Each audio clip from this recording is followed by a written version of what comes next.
the other alternative, which I thought was going to be the way to go, if chemo failed, was to go to the radium-223. So, any of you gentlemen, have you had experience in the radium injection? I don't know what the brand name is. Xofigo. Xofigo, yes. Has anybody had Xofigo on the call? I guess not. I mean, we've had. I remember was that was on. It was Dominic. Yeah. Well, we have had people on on Xofigo, but they're not on today. And I know that Mike Tamales is considering going on Xofigo, but we don't have anybody. And you know, the big issue with Xofigo, Mark, is to do it when your blood counts are really good. How are your blood counts after your chemotherapy? I'm back up into the low normal range. Good. So, but I had read, I think I read one of your posts about that, so I have been not anxious to jump into that right away. Yeah. But well, I don't want to dominate the call. You gentlemen have given me some tremendous insights that I didn't have to consider. I don't think my decision point. They thought they were going to have the trial open within a week or so. It looks like it's going to be later in the month. So it's kind of been put off, but a good conversation point would be this discussion about the sequencing and how long will it take with the various methods. And so that's probably worth a discussion in the meantime. Okay. Is that what I'm taking? Okay. Well, we have one other guy that's about to start Xofigo too within the next couple of months, but keep calling in, because you'll hit the you'll get a bingo call with radium-223 sooner or later from somebody. And like I say, I think there's a lot of knowledge on this call, and you'll pick up more pointers, and hopefully it'll be as helpful to you as it has been to some of the other people that continue to call in. So what I'm going to do is I'm going to run down, first of all, I'm going to run down and just see if there's anybody new, and then I'm going to run down and see who would like to discuss something today. I'm starting just the way I took the names down. Peter Kafka, anything for you today? No, nothing for me. Okay. Ken Mason, anything you'd like to talk about today? No. No, thank you. Okay. Doing well listening. Thank you. Good. Jim Marshall, I think, may have left this already. Jim Marshall's leaving to come from Australia to come over here in the next 24 hours or so. Jim, are you still with us? No. I think he signed off. Yeah, I think he did too. Tom Van Zandt, how about you, sir? Yeah, I'd like to get any information available about fatigue for people who are taking Zytiga. Okay, so we'll come back to you. Jeff Ledoux, do you have anything you'd like to talk about today? Jeff Ledoux? I'm here. You're here. Anything you'd like to talk about today? I feel so far out of my depth talking with you guys who are so far advanced over what I am. I don't know whether I have anything good to offer or not. Right now, I don't know whether I'm metastatic castration-resistant prostate cancer or metastatic stable prostate cancer. Would you like to discuss that with the group at some point in the next hour? Okay. Sure. So we'll move. Let's keep moving. Paul Frieda, anything for you? Nothing for me tonight, thanks. Okay. Renata did put her Renata did put her link up there, guys. If you're on the web, you can see the link, and I will be sending it round when I introduce the first call. But that's if you can access and see the chat window, pull that article up and read it. It's just excellent. And Renata, anything else you'd like to talk to us about today? No, not at all. Thank you. I'm enjoying just learning and listening. Rich Catapano, anything for you today? No, I'm good. Okay. Frank Kelly, anything for you? Yeah, I'd like to talk a little bit about diet. Okay. Jim Cameron, anything for you, sir? Nothing at all tonight, Rick. Okay. Jim Harrington, do you need more time, or do you feel that we... No, I just wanted to ask one quick question. Yeah, just something a little different. Okay. Bill Whittemore, how about you? Not tonight, thanks, Rich. Okay. Mike, do you feel up to telling us what's going on?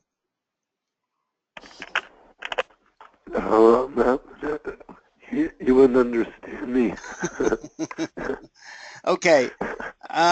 Well, let me, Peter, are you aware of what's happening with Mike? Yes, I'm pretty well aware of it. Okay, so maybe we'll come to you. Between you and Mike, you can fill us in a little bit if you would, yeah? Sure. Thanks. And Jake, my call reminder, my record the call reminder, and I forgot as usual because you were late. Where were you? So I didn't start recording the call until 45 minutes in. Jake, thank you very much for reminding me. Do you have anything you'd like to say?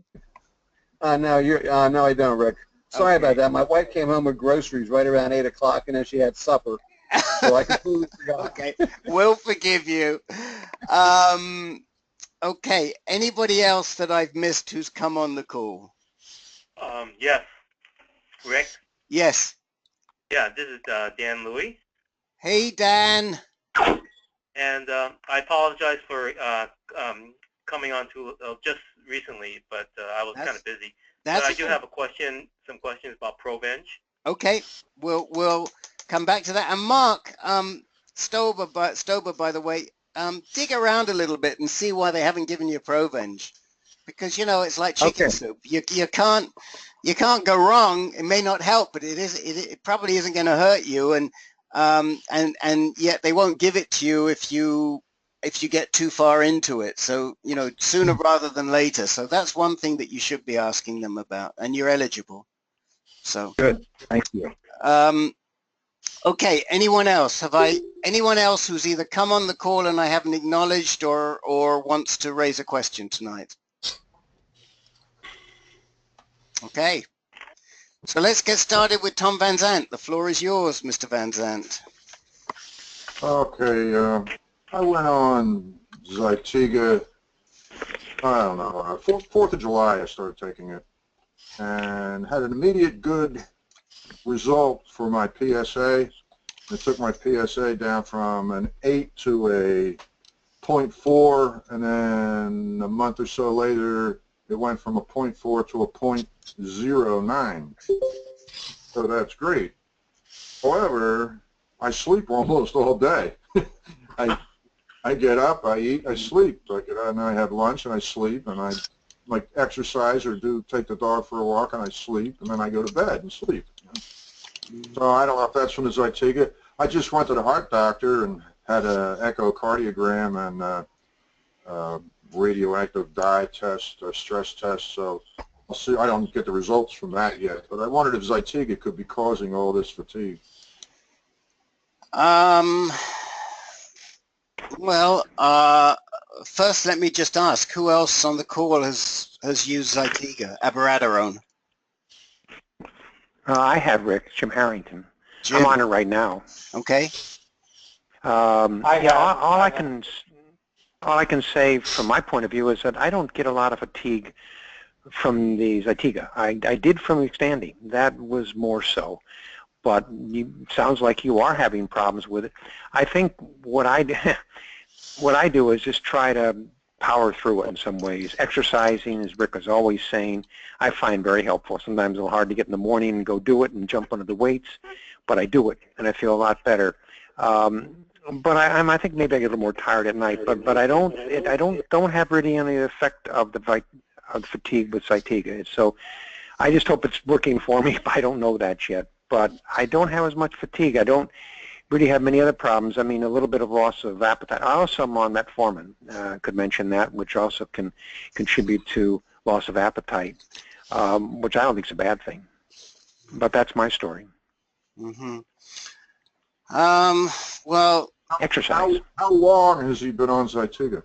I've been on Zytiga about a month and a half, but before that, Xtandi for about 3 months, and I noticed more fatigue with Xtandi than Zytiga. That's pretty typical. I've heard that. Yeah, I think so. They warn you about that, yeah. Yeah. Tom, hi, this is Rich Cat. Yes, Catapano. Please, Rich. I've been on Zytiga for a year and a half, and I usually have to take a small nap in the afternoon. I get tired. I get worn out quickly. But other than that, you know, I don't have a problem like he's saying. Tom, what time of day are you taking your pills? I take them first thing in the morning because I can't eat for an hour after I take them. So I take them first thing in the morning. Try, why don't you check out with your doc? I can't remember, who is it now that you're, who's the doc that you're seeing at Fox Chase now? I can't remember. No, I can't remember either. Geinesman. I've got it too. Get G-E-Y, Geinesman. Oh, Geinesman, that's it. Right. So why don't you check with Geinesman or Antonakis whether they have a problem with you taking the pills at night before you go to sleep. Okay. Because no, I know they wouldn't have a problem. They just tell you not to eat within an hour of taking the pills. Right. Well, and the reason for that, by the way, is because they absorb much quicker, and so they have a much stronger impact if you take them with food. I actually know people who had run out of pills, and the doc said, well, you know, if you think you're running short, you're not going to get the prescription refilled that quickly, just go to a half dose and take them with a meal. So one of the things that that I've heard mentioned, we've talked about it on this call, is it's not a bad idea to take the pills right before you go to sleep. And that might help you a little bit. Okay. And take Ritalin. They prescribe Ritalin sometimes for it. Yes, they do. So, you know, that's the other thing, to talk with the doc about whether they want to give you any other drugs. You sometimes have to play around with that Ritalin dose. I've seen guys do that. You know, they have to find the right dose that suits them. Some people can't tolerate it at all. It didn't work for you, Frank, right? It made you crazy. Yeah, I saved it for when there were real important days to do something because they made me nervous and speedy feeling. So sometimes I use it, and very rarely do I use it, though. So there's a couple of things for you, Tom. Taking the pills at night, Ritalin, and there are some other drugs like Ritalin, but I know Ritalin is the one that they tend to use the most often. And definitely review it with who prescribed the drug. Was it Gainesman or was it Antonakis? It was my third oncologist at the VA. Okay. Well, you know, review it with whoever, with him and with one of the guys from either Fox Chase or Johns Hopkins. Okay. Okay? All right, thanks. Sure. Jeff Ledoux, you want to try and figure out how to know what your disease is doing, correct? My disease is all over the place right now. As you know, I went to see my oncologist Friday a week ago, and PSA had come down from 1.45 to 1.22, which was significant, and I had been on Casodex at that point 2 months. So in one area they have tagged me as being castrate-resistant metastatic prostate cancer, and in another area the same doc said metastatic stable prostate cancer because of the way the action of the PSA. He wants to wait until the end of this month before we really start playing around.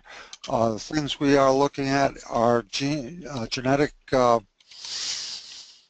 sequencing, and the ARV7 is one of the things that I really want to get done, as well as we're looking at a bone scan middle of the month, and following that up with talking about Xofigo as a possible action against the bone mets, and I've got them. So right now, when was the last time you had a you had a PSA, Jeff? The 26th of August. And what was the result of that last PSA? 1.22. So that's pretty much stable. Yes. Okay. So and it had come down in 10 days from 1.45 to 1.22, which I think is significant. Right, and that was I'm trying to think. You didn't start anything. This is just from. Casodex was started on the 29th of June. Right. In addition to my Degarelix and Exgeva. Right. So, I think that there are guys on this call who have been managing their disease for many, many years. And it's very easy for me to sit here and to say that. And I'm not in your shoes where you want to see something happen right away. But the name of the game with metastatic prostate cancer is to make each treatment last as long as you possibly can, because right now we don't think there's such a thing as cure.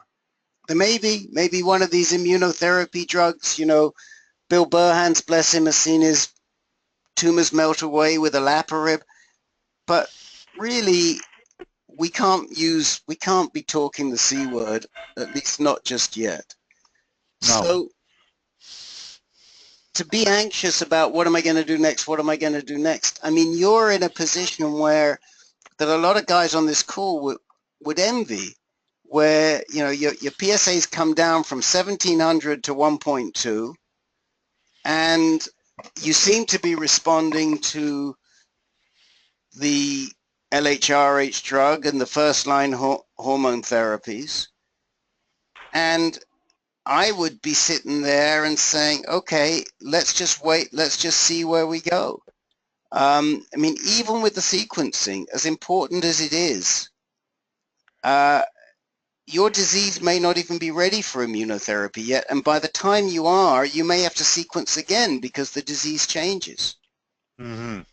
So I think that the best non-medical advice that I could offer, and I'm going to throw this open because there are many guys on this call who are continuously wrestling with the same issues. I look down the list, and Jake for sure, and Jim Harrington for years, and Jim Cameron and Frank and Paul Frieda. I mean, there's a bunch of guys on here, and so we can spend 10 minutes or so just talking about how do you manage your disease, and do you want to be over anxious and move to the next stage when you haven't finished the stage you're already on.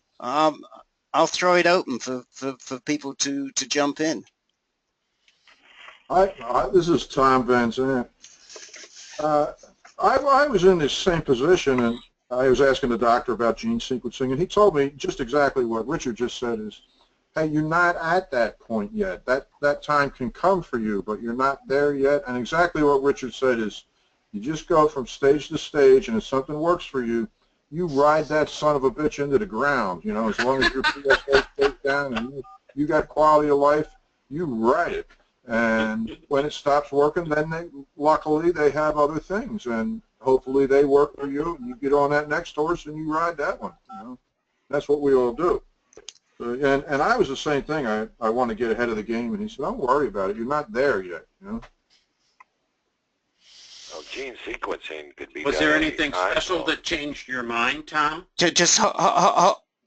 Sorry. Go ahead. Go ahead, Ken. Good question, and then we'll come to you, Frank. Tom.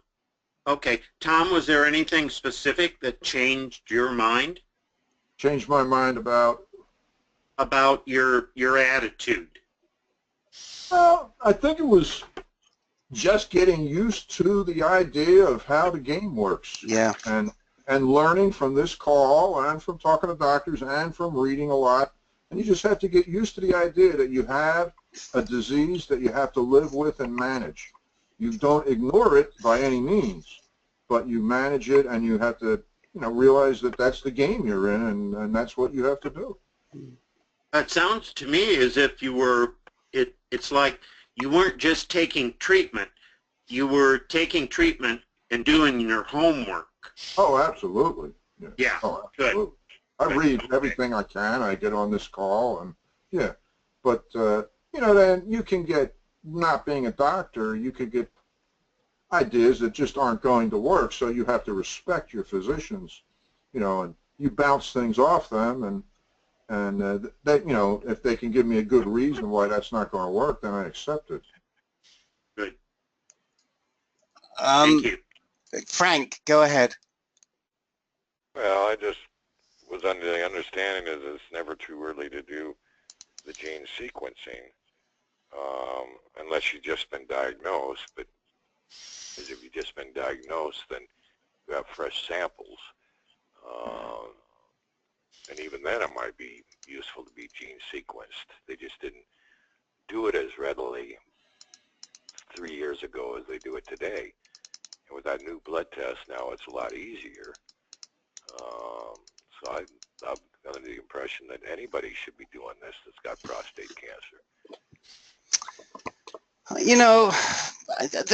Definitely there are pros and cons. If you have an actionable gene, first of all, the disease is morphing all the time. But if you find an actionable gene and you can work on it, yeah, it is a good thing. So I suppose one could say, yes, definitely find out early enough and see if you've got anything. At the same time, if you don't have an actionable gene right now, it doesn't mean you wouldn't have an actionable gene 2 years from now. And I've had people and talked to people who said, oh, I got gene sequenced, it's no good for me, it didn't show anything, and they don't understand that maybe they could come back. Now, the only thing that I'm not so clear about is people using some of these more advanced drugs earlier in the disease. I'm sure they're going to be effective, and maybe 5 years from now we'll see pembrolizumab and olaparib and all these other drugs being offered very early in the disease.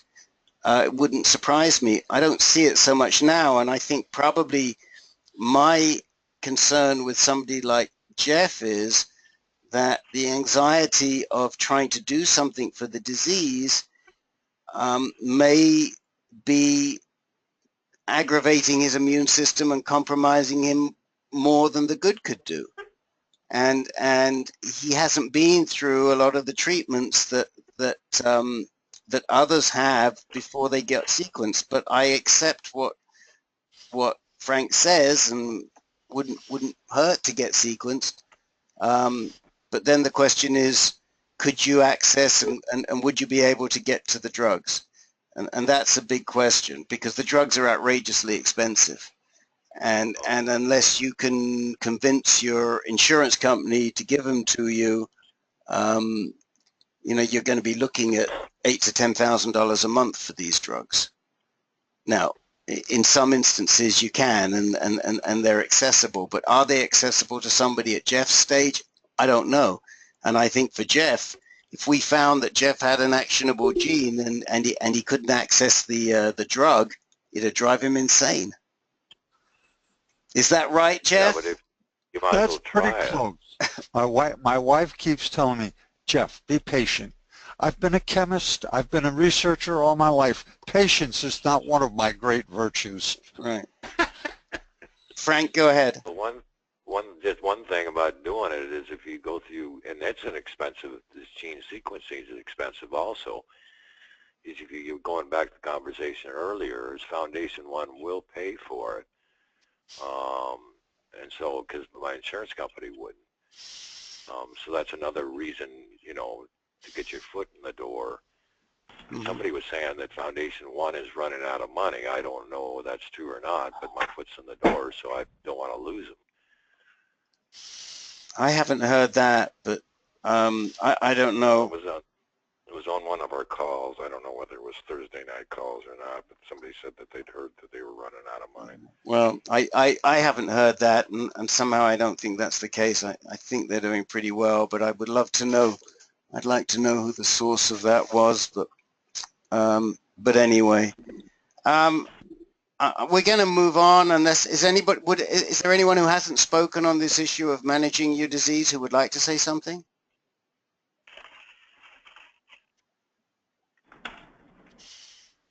Rick, Jim Cameron. Go ahead, Jim Cameron. I had that same conversation about 6 months ago with Dr. Carlucci at Johns Hopkins. And his thoughts were sequencing, wait until I reach a more serious point, because he said there's no use in doing it too early. Mm-hmm. And he was on the same thing. If you're something that's working for you, ride that horse until the horse drops dead. Mm-hmm. and switch to something else. He said, take one thing at a time and just ride it till it stops working. Mm-hmm. He says at Hopkins, they are not fans of some of the independent doctors that throw everything in the world at the disease at once. They do not think that's a good idea. Right. Right. So this is Jake. I had to chime in, and I agree with Tom and the gentleman that just spoke. Because once it's metastatic, at this point it is not curable. So throwing everything at it up front is not going to cure you. It'll slow it down perhaps, but then you may end up being not susceptible to being for the medicine to be working in the future. So, my oncologist uses threshold of 10 for pain increases for me. Spreading the treatment out as far as possible. So, I wouldn't worry too much. Just try to go slow.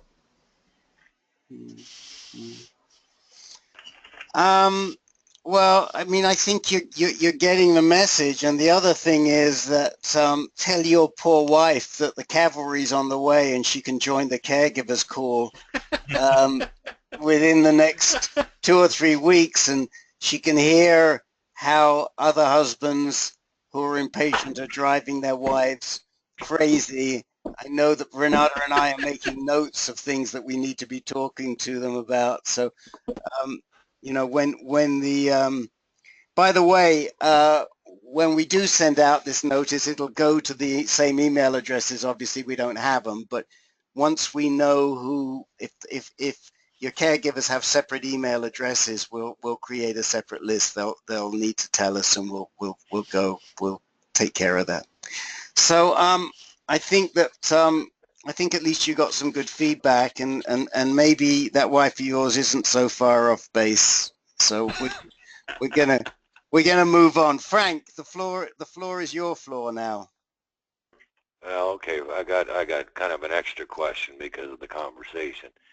With gene sequencing, you're saying they can get snips and bits of DNA. Mm-hmm.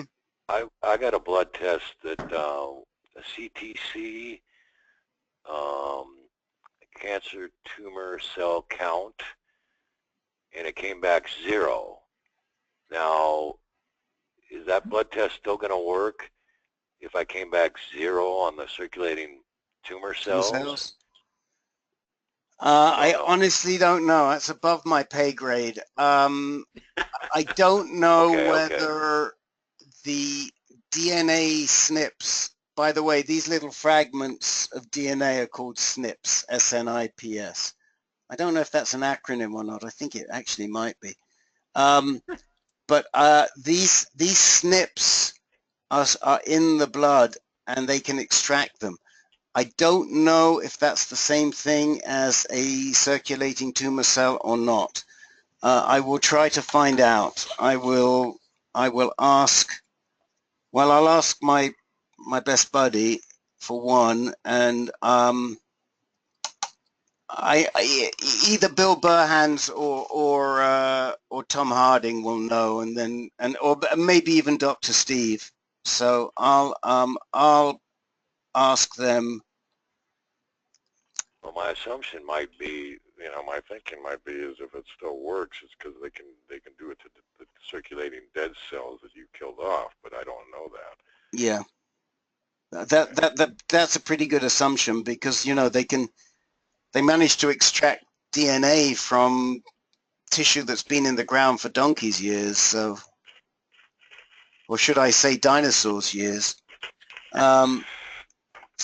So yeah, maybe it could be that that's where they're coming from, Frank. It's a really, really good question. So I'm making a note. I should have my blood test. I see my oncologist in a week and a half, and I'm hoping that this blood test comes back by then. Yep. Okay.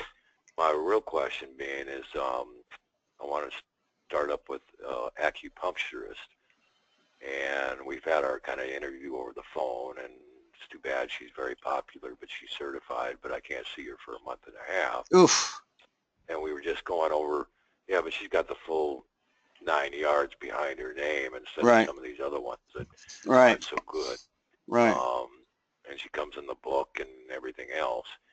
Anyway, we started talking about diets, and she said, with some of my stomach problems, she was talking about getting rid of milk out of my diet, milk products, dairy products, etc. I've been through that stage where I gave it up for 5 years before the bone cancer because of other problems. But the one thing she said that we've never talked about this is that supposedly all cancers feed off of sugars.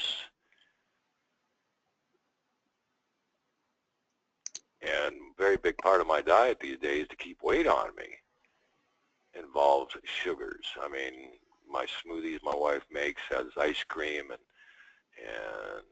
she said not natural sugars, but artificial sugars, but you're getting that in your ice cream, you're getting that in your cookies. I mean, I don't eat very well, so I try and snack quite a bit. It's something we never talked about. Do sugars actually, I mean, what happens once the cancer gets by eating your testosterone and moves up? What's it feeding on? Well, it is feeding on the sugars, and it is smart to try and reduce additional sugars.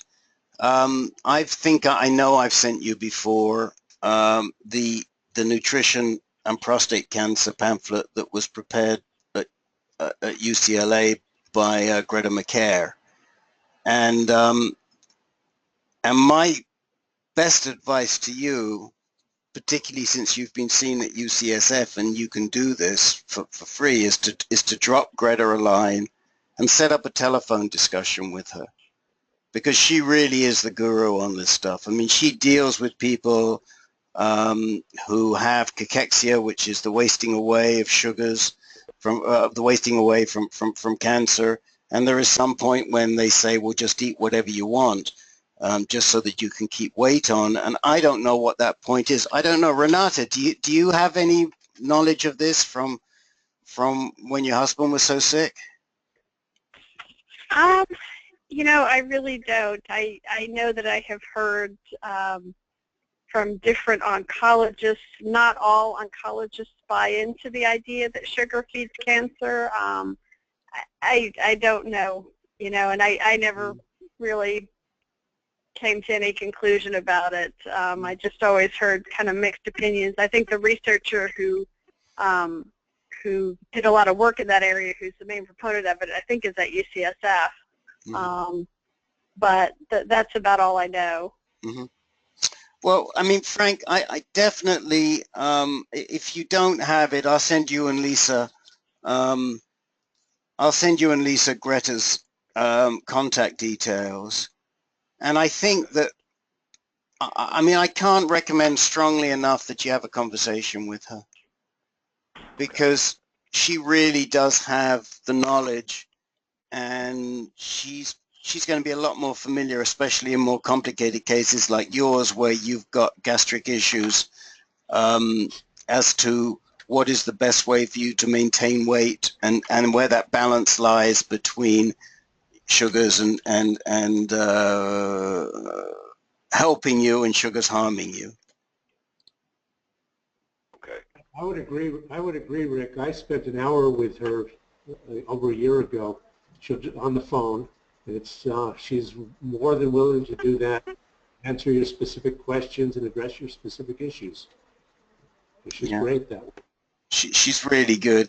And just be sure when you write to her to make sure to tell her that you've had consults with Chuck Ryan, and you may have more consults with him in the future, and this is a real issue that's bothering you, and you're up in Idaho, and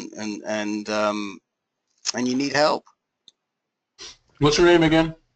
Greta Macaire. GRETA MACAIRE.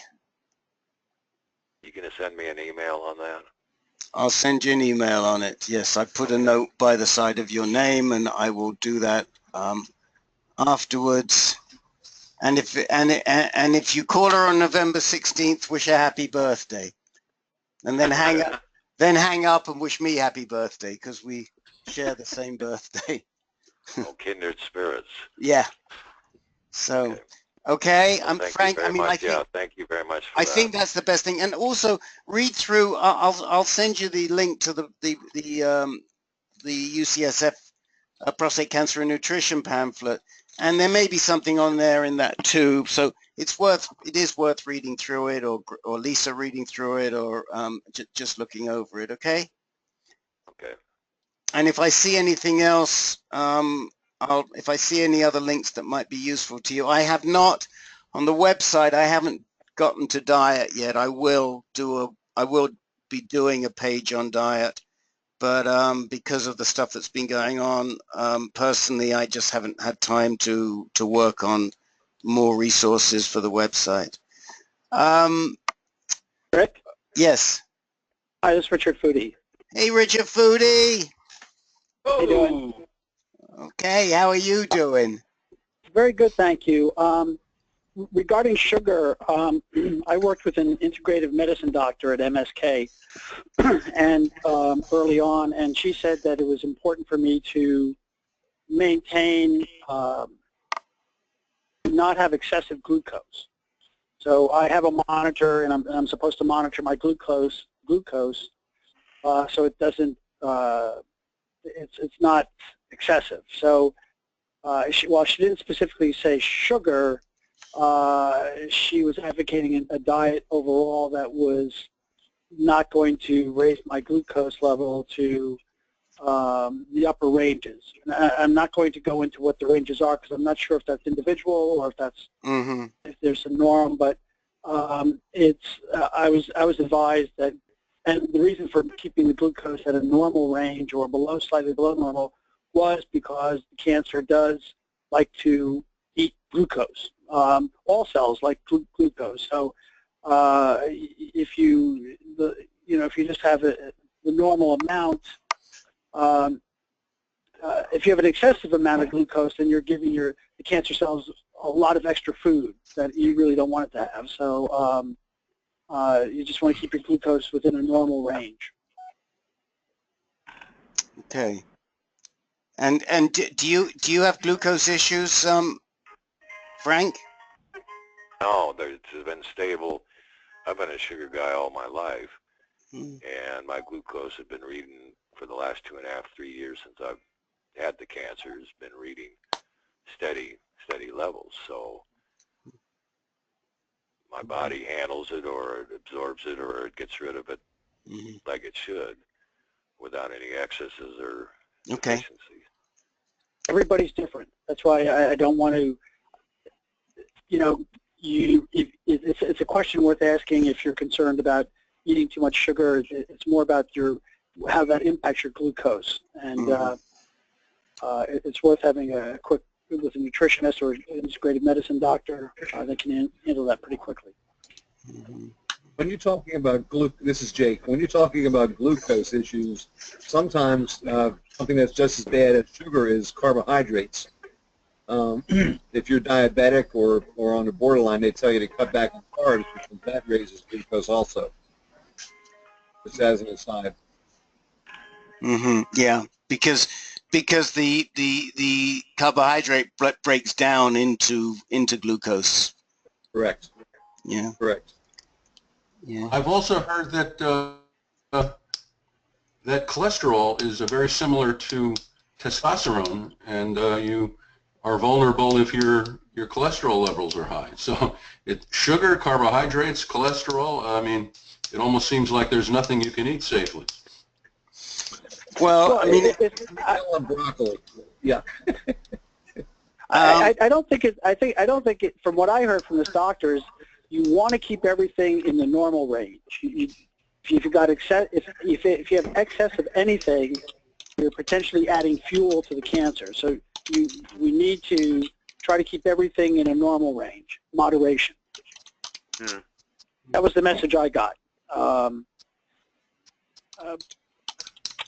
But there's a lot of variables, but that was the message I got. That's helpful. Thank you. Yeah. And Paul, if we've got time after I've got through everybody, we'll come back to the issue of cholesterol. I don't know a lot about it, but I do know a little bit about it. So we'll keep moving down, and Jim Harrington. Yes, Rick, thanks. Actually, I just have a simple question. Anybody on the call been on Xtandi and failed it and gone on to Zytiga with any success? That's my question. Has anybody had that? I failed Xtandi.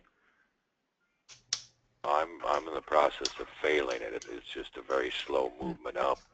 Mine wasn't so slow, but so they switched me to Zytiga, which is a little bit cheaper, by the way, but it's, of course, an astronomical price. Thank heavens I don't have to pay for it. But my doctor, Dr. Stein, said that there's about a chance of 0 to Nunsky that it's going to work. I was a little discouraged at that, but I mean, it doesn't mean it can't. But apparently when people go from Xtandi to Zytiga, it's better to go the other way around, but I didn't start on Zytiga. I just wondered if anybody had tried it and failed. I will find out in a couple of weeks what my PSA is and see whether it worked or not, but just curious. Well, there's a lot of debate about which way round to do them. Yeah, I understand. Xtandi first or Zytiga first, and I used to have something to say about that, but to be honest, I've forgotten, and I've got to figure out what it was. Okay. And there was a rational reason. What I do have, and since I'm sending you some stuff, I'll send it to you. Oh, it's on the website. Thanks, Rick. You can look on the website. Go to ancan.org and you'll find it there. Is a very good discussion about Zytiga and enzalutamide by Chuck Ryan, where he does talk about sequencing. And he probably discusses, I think he says Zytiga first, but there again, he was the PI for Zytiga, so he's going to say that. So, you just take what he says with a pinch of salt, but there's good information on there. I'm 99% certain I put the link to that on the website. So check. Thanks, Rick. And you know, the people that I've known who have had some success, how many months did you get out of enzalutamide, Jim? I got out of enzalutamide about 4 months. And then my PSA initially dropped a bit. It actually went down by about a half, down to 1, and it started right back up. And so I just assumed that I still have some of this stuff. I might even try taking them both together, but then that can screw up, you know, really things in it, and they won't pay for both at the same time. So then I said, well, I don't want to. I guess I'm one of these anxious types too. I just want to sit around and wait for a trial to start, which I have no idea if it's going to do any good. Give me Zytiga, and they did. So, and I take that with the prednisone. So where is what was your? You mentioned it earlier on, but when was your last? Oh, yeah, 3. It was about a month ago. 3.8. It had gone from 2 to 3.8 in a period of a little over a month, which is a little on the snappy side, in my opinion. So when was the 2? But no, I mean Richard, who's on the call, Richard Fruity, he's had great success with Xtandi, and just he has not me. Just a couple of things. When the last PSA that I have for you was on 6/16, and I think your PSA had dropped down to 1 after you started the Xtandi. That's right. And then what? That's happened? right. And then it went to 2, and then to 3.8. And when did it go to 2? About a month later, and then another month later, approximately 3.8. Okay. So it's a little on the snappy side. Okay. But so I just stopped taking it. So, I mean, when you say you stopped taking it, you discussed it with whoever, yes. with Stein or whoever. Yeah, it was Stein. Yeah, I did. I discussed it, and he said, "Well, I guess you failed it." I mean, I think he's so intent, Rick, on his trial that if you're just going to solve all my problems, and it's kind of strange in a way. Well, you know, also I should mention that with Listeria, he's like many of these doctors, they are collaborating with the drug maker. I think it's maybe here in New Jersey, but I mean, and you can see that they do divulge that. But so well, anyway, I mean, but nobody has really experienced this, or I mean, I know we've had men on the call who failed both. Yeah, but Jim, I mean, ARV7. Yeah, there's a couple of things I want to ask you, and Tom Van Zant's on the money. I mean, first of all, yes, it seems, from my experience, what I've seen is that guys who get a reasonable amount of time out of one get very little out of the other. Guys who get very little time out of one generally don't do anything. And you know, the first question I'd have is, are you ARV7 positive? Did you check? Did you test? No. Is that the Johns Hopkins test? Yeah. No. I mean, I just assumed that I'm in that group that, what is it, 60% or 70% and 30% that doesn't work for. So I guess I was going to ask him about that. I did read about it and sending blood down to Johns Hopkins, but I think, no, I guess I didn't do it, and I just assumed that I was in the wrong category. Well, I mean, you know, you may not. I mean, 4 months is better than nothing, and I mean, at this point, since you've got the Zytiga, you can try it in the prednisone, but I always say to guys, get tested, find out whether you're going to respond or you're not going to respond before you start. And I really stand by that. The second thing is, it's the old chestnut that we've talked about ever since you started coming on these calls, which is I do think you need an NCCN or an NCI, genitourinary medical oncologist on your team, because you've got to have somebody that you can bounce these ideas off. And when Stein says, you know, well, no wonder, and this, that, and the other, and says things that bother you, then you've got somebody else you can go to. And I really recommend. Yeah, I've been thinking about that. I was, in talking to Richard when we met, I think he's really encouraged getting a second opinion going to Sloan. I mean, that's an advantage I have to going to Sloan. Yep. Is there a doctor you can recommend that well, in this category of Sloan, or they all will do that? They're all good. I mean, Richard Richard likes, and I'll let him speak for himself momentarily. I mean, Richard likes Dana Radcliffe very much. They have a very good rapport. She's been great for him. She's probably easier to get in to see than some of the others, but Michael Morris, Dom Moresi, God rest his soul, thought very highly of Mike Morris, and he saw him. Howard Scher, who heads the department, is very good. The only one I would say maybe not, and unfortunately John Shane isn't on the call. He's just started chemo and he said he might not make it, but he's seeing Susan Slavin. Which reminds me, I'll tell you in a minute. He's seeing Susan Slavin, and it always strikes me she doesn't have a very good bedside manner. Slavin, she doesn't have a very good bedside manner. So you might want to avoid Slavin. And guys, by the way, there is a cancer care call tomorrow. Again, it's listed on the website for advances in the treatment of metastatic prostate cancer. It's at 1:30 Eastern through Cancer Care. So if you don't, you can go check on the website. The links are on our ANCAN website.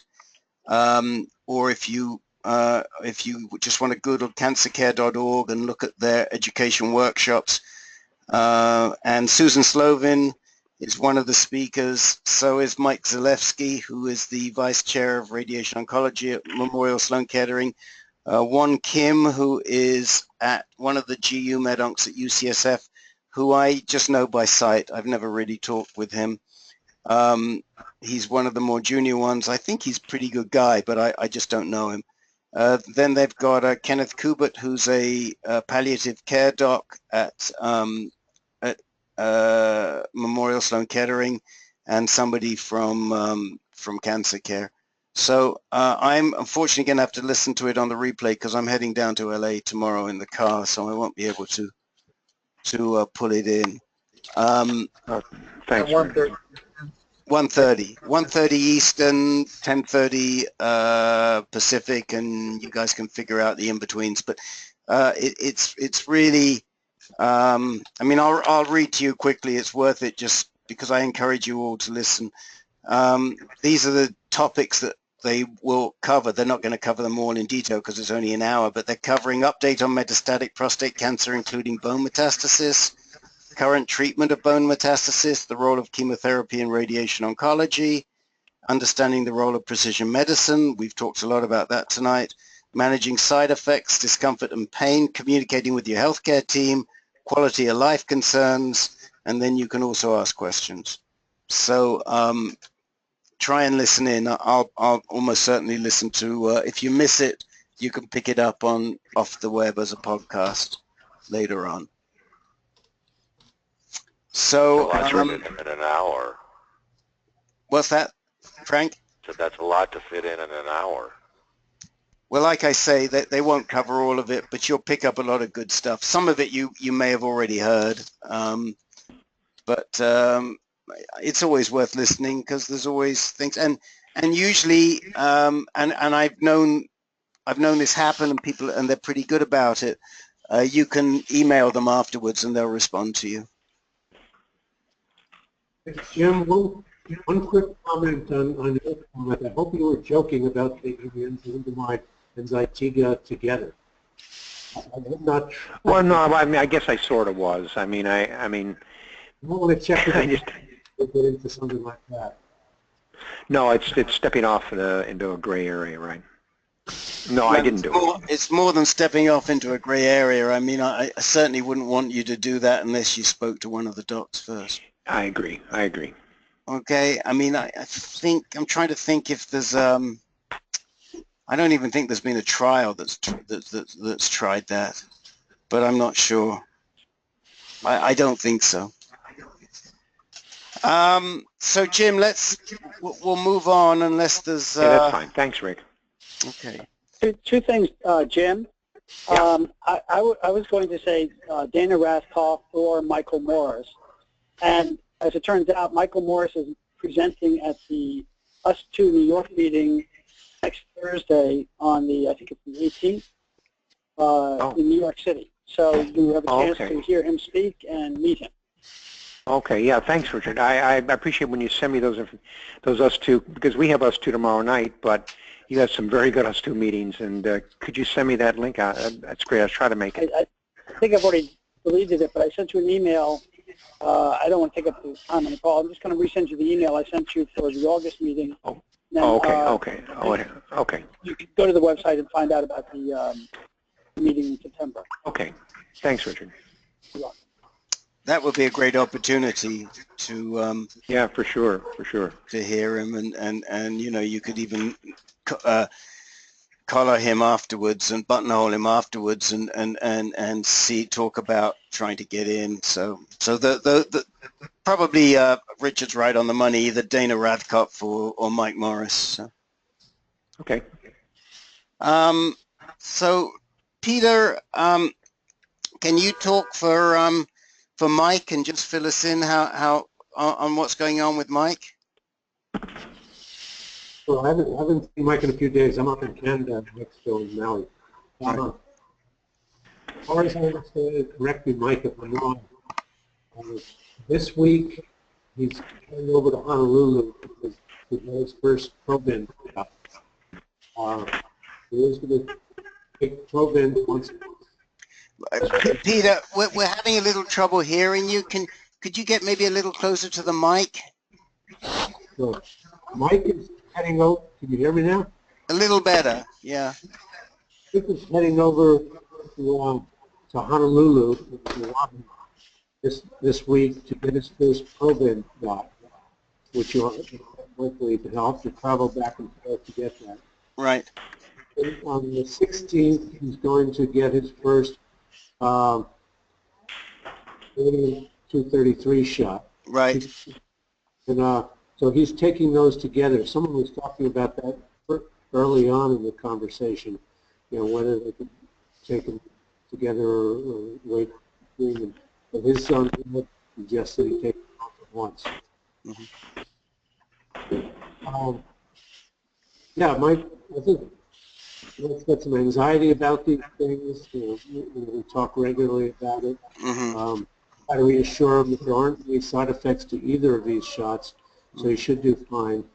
And his doctor has ordered the Foundation 1 test. I talked to Foundation 1 on the phone. I had a very good conversation with him. And his doctor was a little bit dug in about not doing another biopsy right now. And I talked to Foundation 1, and they felt, okay, they can use the previous biopsy. And if down the road he needs to look at some kind of advanced drug, we'll just do another biopsy at that point. And say that again. You said the doctor was a little dug in about not doing a new biopsy, and what did Foundation 1 say? Foundation 1 said they can work off the existing biopsy in 2011, no problem. They can use 10-year-old Yeah, they stuff. can. I know. But they said that if down the road he needs to look at some kind of advanced treatment, we just do another biopsy at that time and do another gene sequencing. They felt that was no problem. It isn't a problem, but here's the issue. And please, if whoever is not muting, if you could mute if you're not participating, or just turn your sound down because we're getting a little bit of feedback. Here's the issue. We need to know what the right drug is for Mike if he has an actionable gene. And by sampling a 3-year-old biopsy, it's not going to tell us whether he's got an actionable gene today. Now, they can sample it and they can produce a result, but the result is not going to be meaningful. Now, I mean, this is really silly.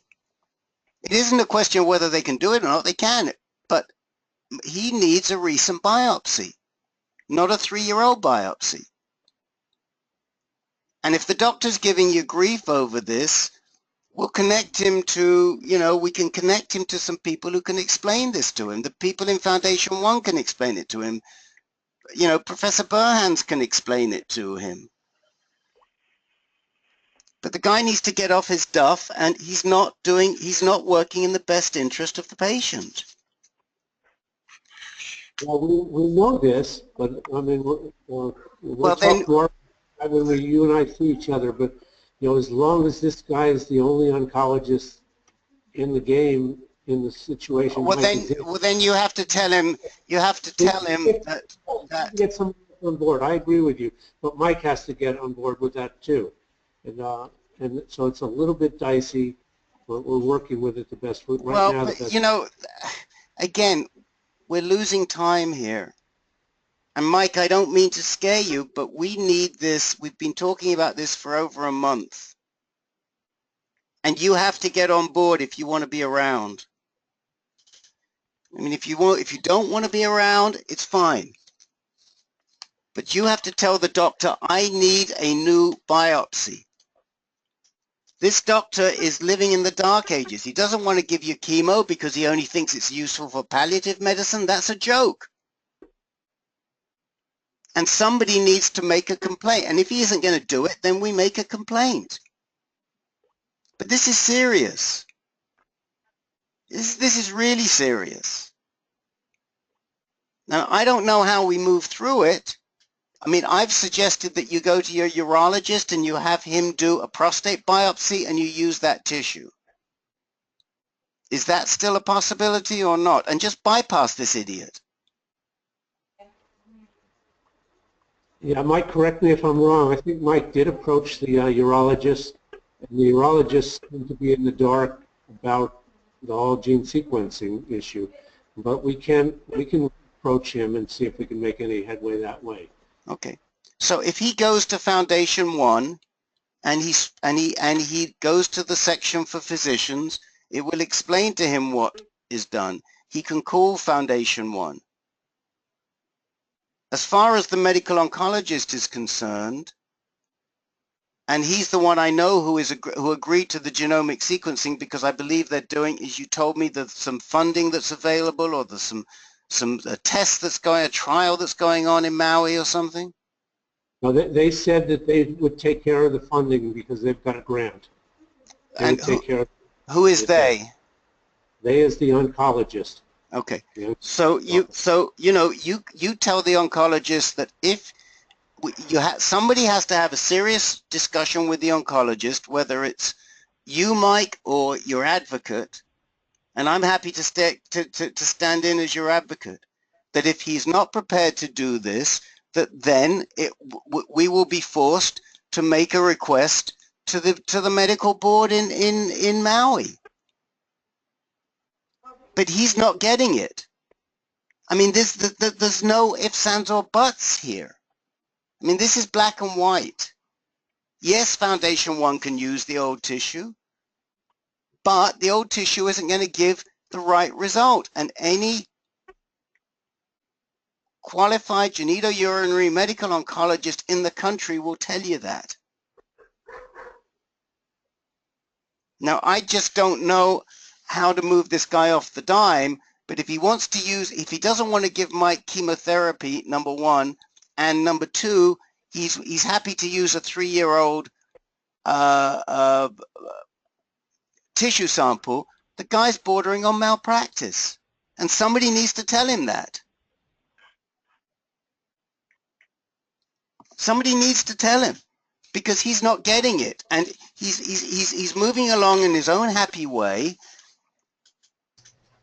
and the patient's going to suffer. Give me his phone number. I'll call him and tell him. He doesn't know me. I'll just give him the facts, and he can face it. But this is maybe what we have to do. The guy isn't getting it. And whether it's Paul Frieda or Bill Burhans, who's a professor at Roswell Park, or, if he wants to be connected, or, when you and I see Dr. Turner on Thursday, if we have the time, we can ask him, how do you move somebody like this off the dime? What do we do? Agreed. Good conversation to have with it. I think it's excellent. Well, can he just take doctors? I mean, it sounds like, you know, this guy's a loser. Can he find another doctor? Not on the island of Maui. Very limited. Well, what about Oahu? It's not far away. Yeah, but we could not find a genitourinary oncologist over there either. There are oncologists there, but I'm not sure that the game is going to be any better. And to fly over there, I'll let Mike speak for himself. Mike, why don't you speak a little bit and give us what you feel is going on? I feel like a lab rat.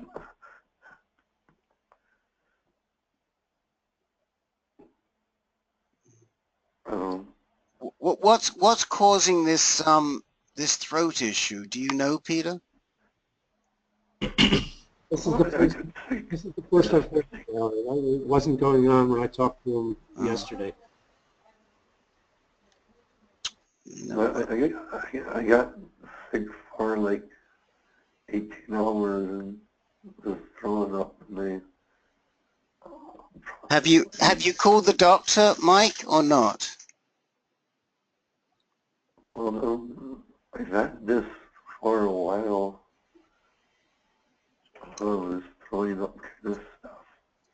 Have you, Mike, have you called the doctor about this throwing up?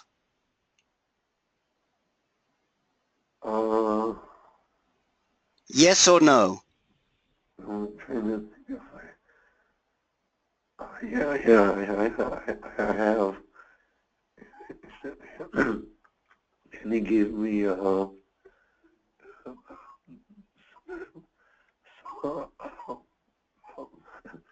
anti-throw up medicine, diabetic. An antiemetic and throat medicine. Which, was it your GP that you called, or was it the medical oncologist? GP. Okay.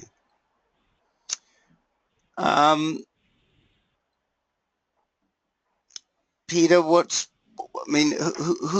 do you feel should be, I mean, you know, if we didn't have such a difficult medical oncologist, I would be saying to Mike, speak to the medical oncologist, because it's really he who should be dealing with these issues. Yeah, I agree. You could call Dr. Otaha, Mike, and see if you can get an appointment earlier. But I know you've got a lot of anxiety because you've got an appointment to go over to Oahu this week as well. So I would try to get a hold of Otaha tomorrow and see if you can talk to him about what's going on. Well, Mike, I think you have to, because you may not be eligible for your Provenge if you're not well, because I've seen that happen too. So you've got to talk to your doctor and tell him where you are, and it may turn out, you know, this guy isn't smart enough to figure out whether you are or you're not, but hopefully he'll call somebody, because where are they going to draw your blood? They did it already over here. Okay, so, and when is that scheduled for? They did it already. Oh, they took your blood already. I'm talking about the blood that they're sending to Seal Beach for the Provenge. They told them that they took it already. I questioned that too, because I thought it was supposed to be a few days before the thing was shipped back, but they told him that they already had the blood sample. So I don't know how they did that. But they've got to take his own blood. That's what the Provenge, they use his own blood. I know, they somehow got his own blood. I don't know if it was from his lab test. I have no idea. Yeah, they need a couple of, who's had Provenge on this call, and how much blood did they take? I've had it, Tom Vincent. And how much blood did they take, Tom?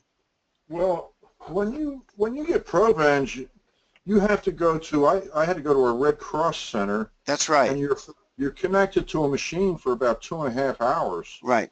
And they're filtering your blood through something to collect the T cells that they need. That's right. And then that has to be shipped out immediately to the Provenge Center where they treat the blood, and then it comes back about 3 days later, and you have to have it infused immediately. That's right. Yeah, I think what they're doing probably is going for a consultation over there maybe this week. That they're not actually giving them the shot this week. I think that I might be confused on that. I know he has to go over there and talk to somebody, but unless that's the one that's going to be on Maui on the 16th. No, I got to go to Honolulu on the 16th for the Provenge. Okay.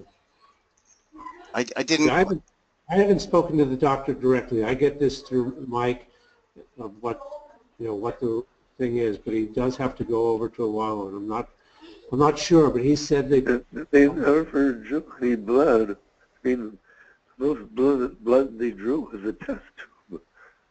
Okay, so if they only drew blood for a test, Mike, that doesn't mean you're going to get the Provenge. I don't know I'm not quite sure what it's about, but it's. I think he said he's having it for the Provenge is being withdrawn on the 15th, if I understood him correctly. But you see, he doesn't. I mean, they could do that at the Red Cross Center on Maui. Right. He only needs to go to a center to get it reinfused, which is 3 days later.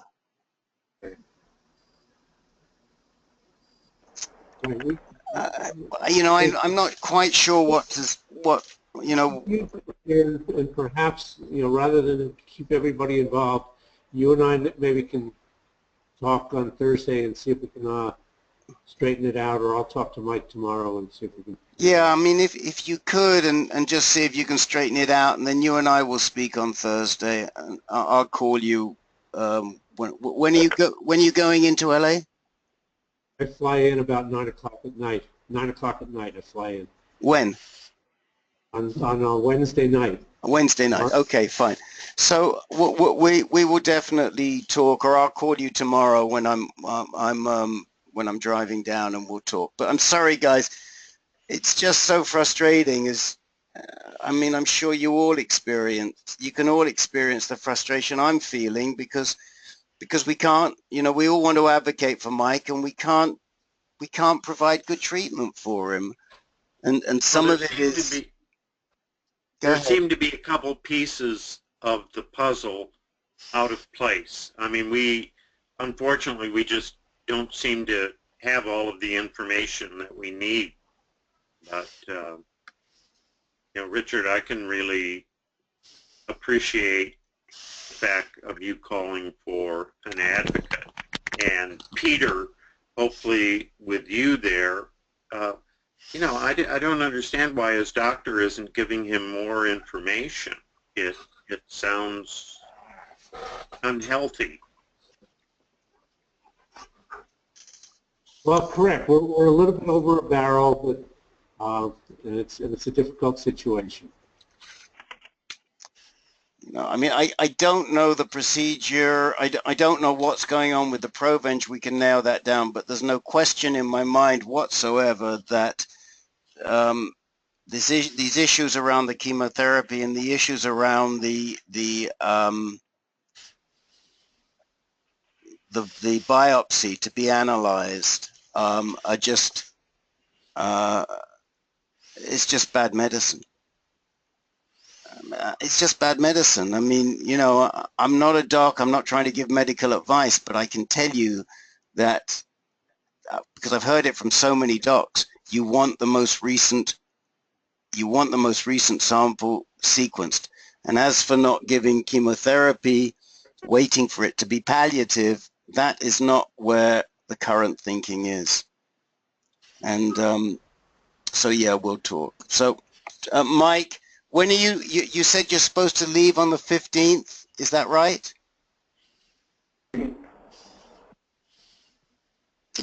Yes? On the 16th.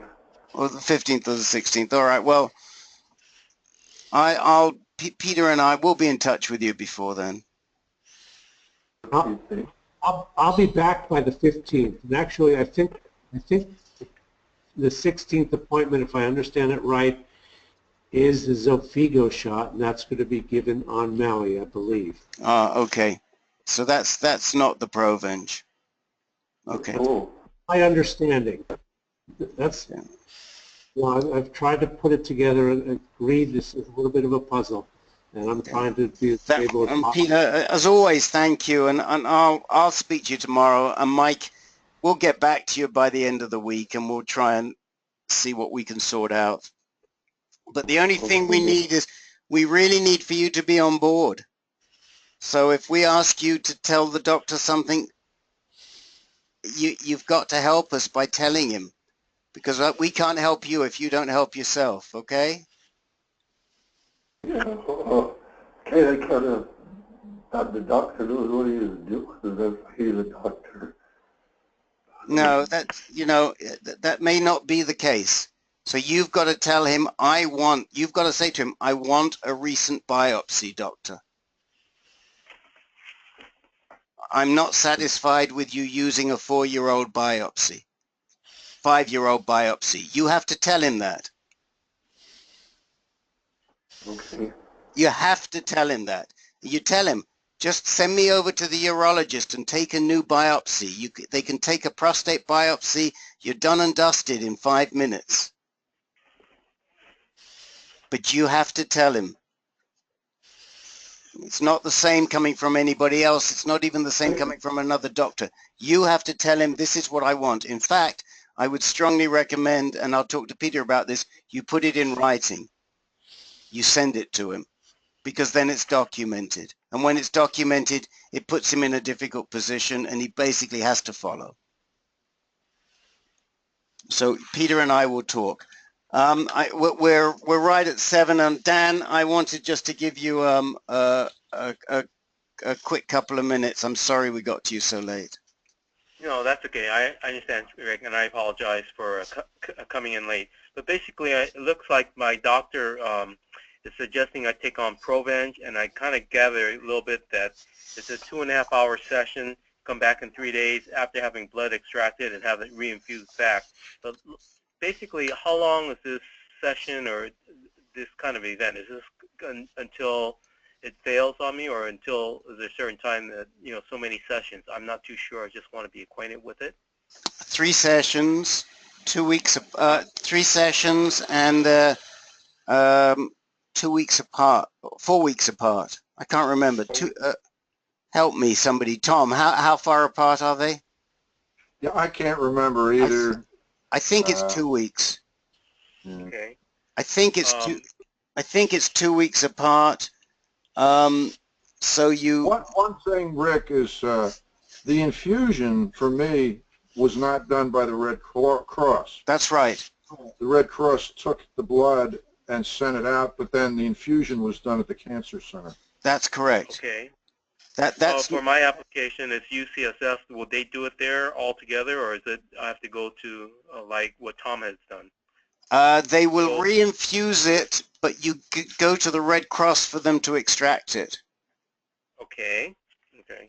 And I guess that'll be arranged through UCSF, or I'll initiate whatever. But, yeah.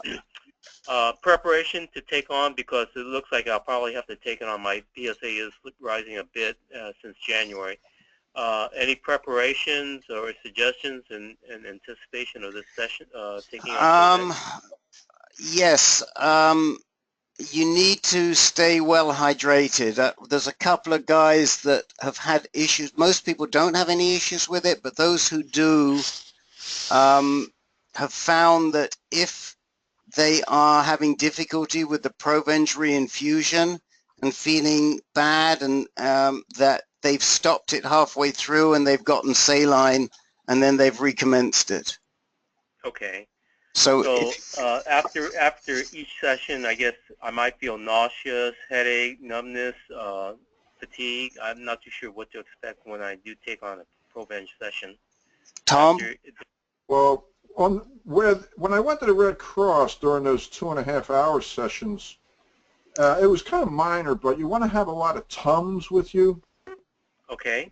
Because your lips, or mine, a lot of people, your lips start to go numb, and you need to chew on Tums, and it helps you.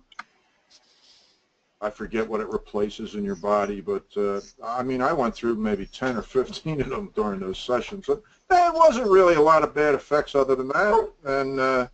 And on the reinfusion at the cancer center, I had no bad effects at all. It took about an hour there, and no bad effects whatsoever.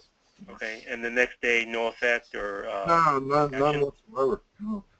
Okay, Tom, can I ask your age or your physical stature? I'm 69. Okay. Physical stature, did you say? Robust, healthy, strong. Yeah, I'm fairly healthy. Yeah. Okay. Okay. You know, let's hope so. But you know, for myself, I guess you can tell I'm very energetic, and I've dropped a lot of weight with this condition that came on 3 years ago.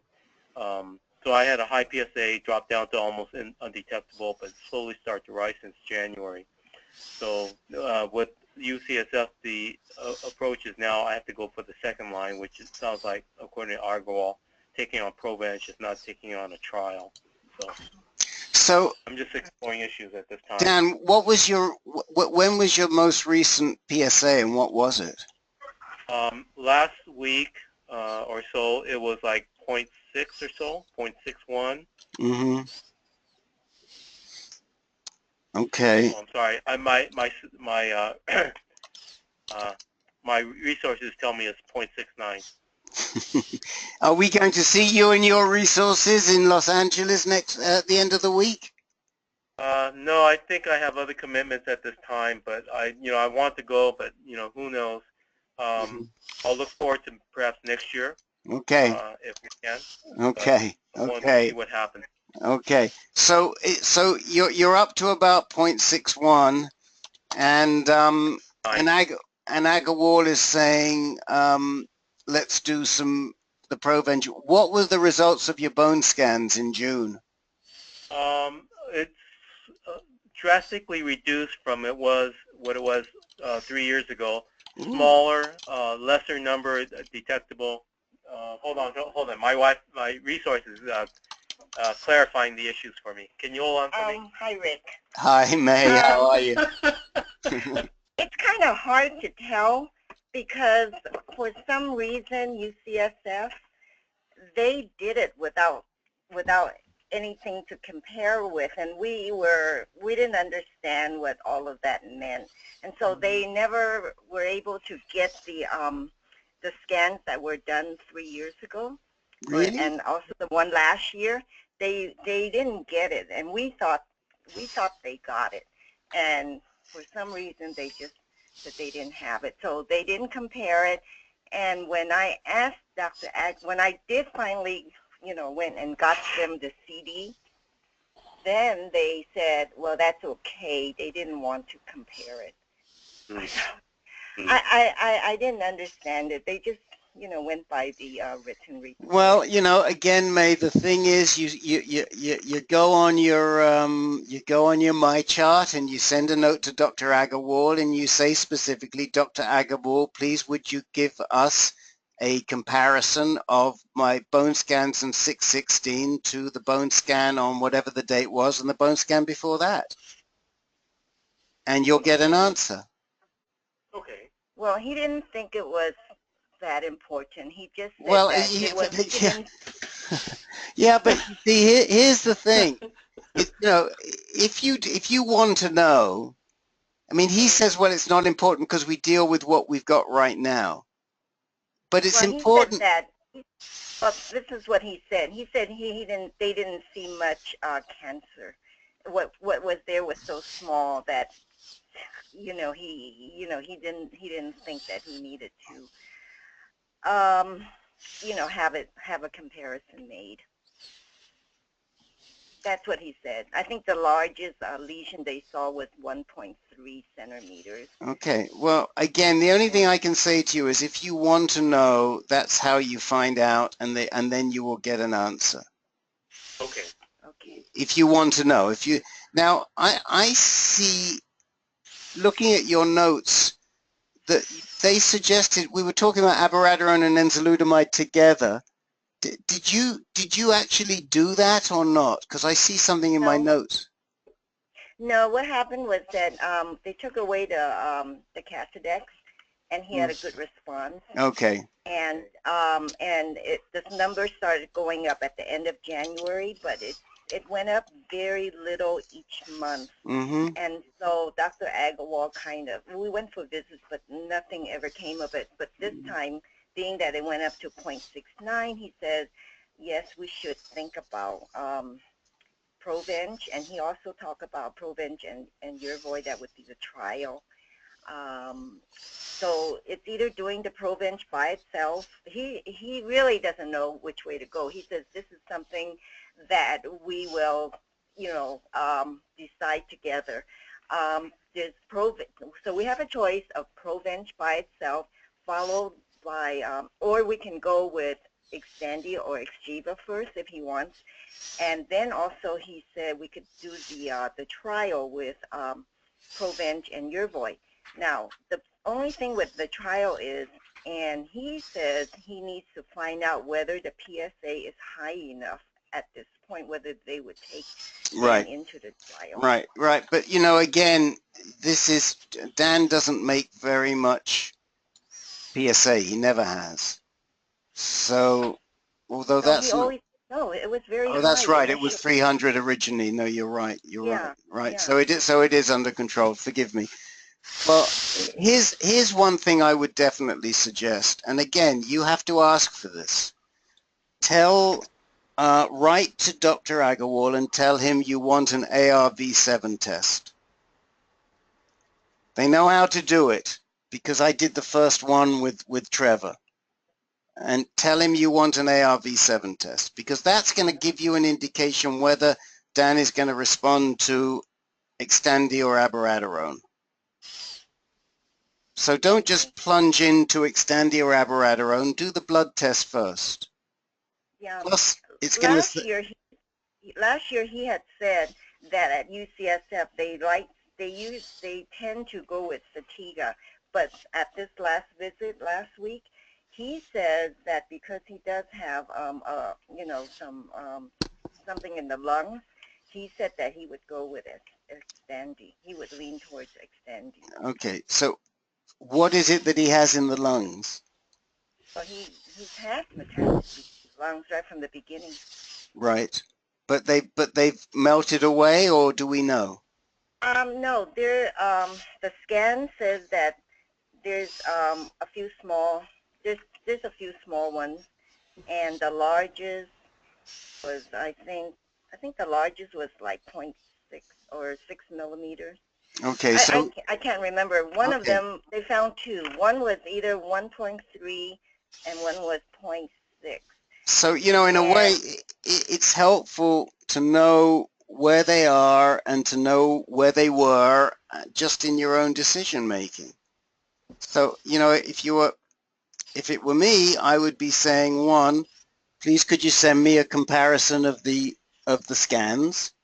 And two, I would like an ARV7 test because whether you start with Xtandi or you start with abiraterone, you want to know whether Dan is likely to respond, and you can do that today by getting an ARV7 test. Okay. Otherwise, it's going to cost you $2,400 approximately, which would be your share of the drug payment.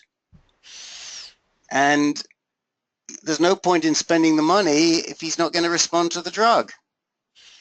I'd rather you gave it to our foundation. Okay. How do you know how much our share is? Because that's standard for everyone? How do I know what, May? How do you know what our share of the... because it's not standard, but it's roughly the cost of Xtandi and abiraterone are between $9,000 and $10,000, and usually, best case, you're only going to get covered 80%, unless you have even it seems that even people that have the additional drug coverage still have to pay. I don't understand it fully, but you know, you can check it out. But I have a feeling that's what it's that's pretty typical. Okay. We'll explore it, Rick. Okay. I mean, anybody else that's been on these drugs who can contribute on? I know Jim Harrison said that he wasn't paying anything, perhaps because of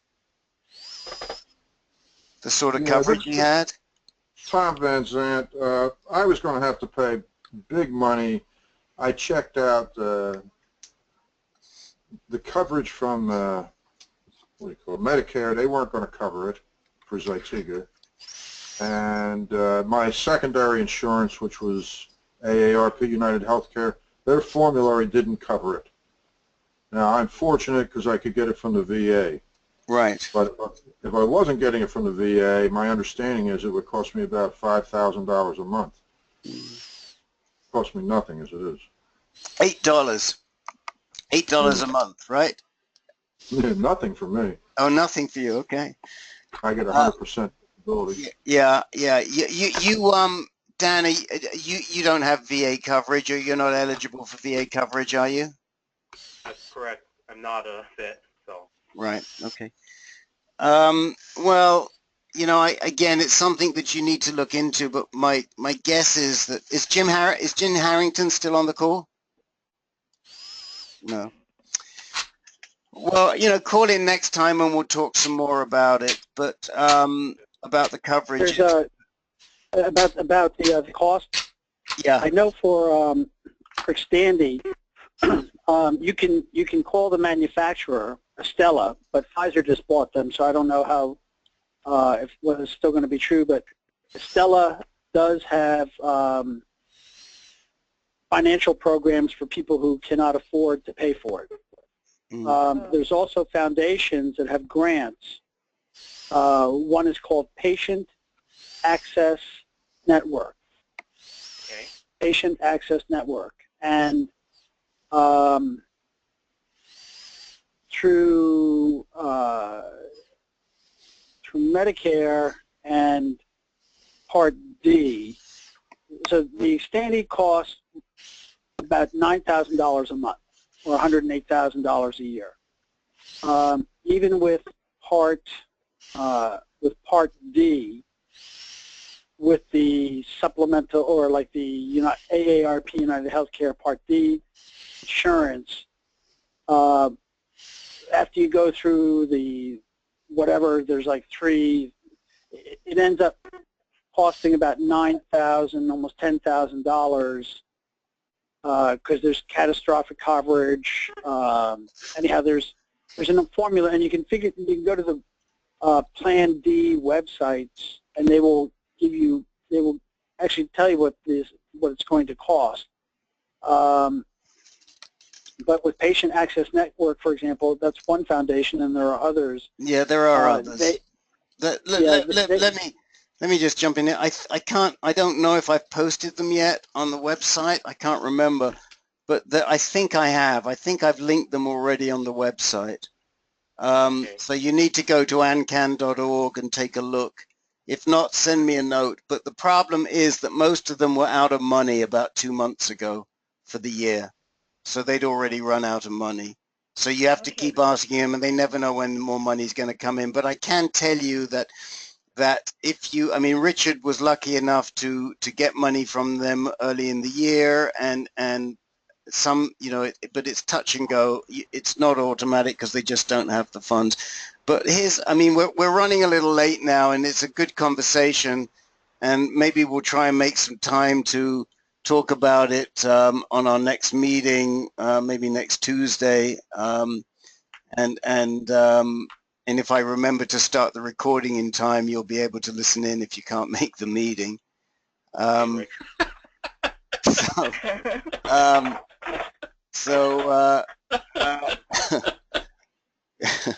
Nobody's perfect, right?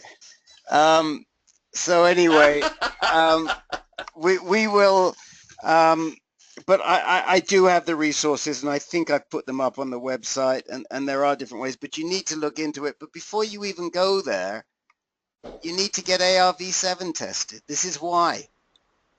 Because you get the ARV7 test. I've heard that the insurers are now covering it, and at least that way you'll know that, you know, otherwise you're going to get approved for the first month and you're going to get a big bill with it, and then you find, well, it didn't work anyway. Okay. You know, and what are you going to do? Send me the drugs, and so I can, you know, I've got a stat. I do have, this is not proper, but I do have some expensive drugs here, which I'm happy to help people if they've already got a prescription and they're waiting. You can contact me, and you know, we can use these drugs for carryover only if you have a prescription from your doctor and you're getting messed around by the pharmacy. But you know, that's not, it's how I come by the drugs. Don't ask, but you can imagine how you can imagine how I come by. It's not hard to figure out how I've gotten these drugs, sadly. It's our secret. Yeah, but there are drugs here, and I've got to pick up. I have to pick up some stuff from Sept, from Trevor's wife. Sept Doherty has got some good stuff for us if we need it. So we can help in all of this stuff, but you know, why help if you can do things for yourself? And this is why I'm encouraging you to be your own advocate. You guys have to stand up to your doctors and ask them. Just because they have DR in front of their name doesn't mean that they know everything or they remember everything. And you are your best advocate. So go in there and say to your doctors, please, I want this or I want that. Whether it's a recent biopsy or an ARV7 test, you've got to ask for it yourselves. Okay. Sounds good, Rick. Okay? Thank you, Rick. My pleasure. I'll try to be more patient. Mr. Van Sant, thank you very much. Okay, and guys, I'm down. I will be in Los Angeles. I don't know quite when we're going to meet yet, but I'll send out a note to anybody that has already contacted me and wants to get together. Good night, everybody. Good night. Good night. Good night. Good night. Thanks. Good night. Thank you. Good night. Thank you, Rick.